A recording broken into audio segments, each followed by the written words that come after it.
Now only Widdicombe and Tabscott remained, barely holding on.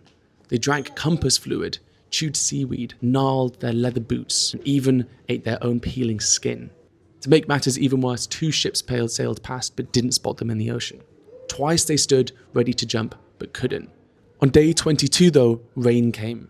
They used their sail to capture enough of it to fill makeshift cups and bathe their tongues. They described that as the best night's sleep they had on the entire journey. 5 days later, on day 27, rain once again came, but scurvy and the sun had been taking its toll. They stopped rowing and drifted into a storm. Apparently, a humpback whale slapped the side of the boat. They got lucky because a flying fish landed during the storm. They ate it raw, but it was important to keeping them alive. Eventually, on the 27th of October, they'd been traveling for 70 days drifting across the entirety of the Atlantic Ocean, and they made landfall.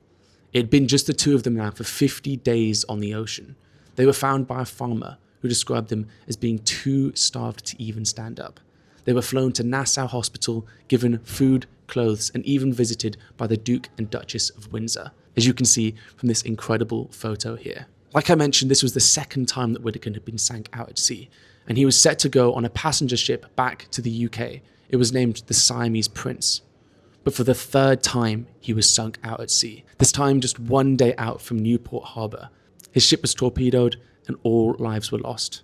His 3rd time was not lucky. Tabscott did return to the UK, and after the war, he went to Cardiff, married, and had a family. But in 1963, aged 42 years old, he took his own life, with a goodbye that speaks of extreme survivor guilt. Now the boat stands testament here to the incredible story of survival and sadness that happened for those days out in the ocean. So when you're surrounded by all these tanks, aircrafts and guns at the Imperial War Museum, come and stand in front of this ship and bear witness to one of the most incredible stories I've heard yet of survival and tragedy in World War II.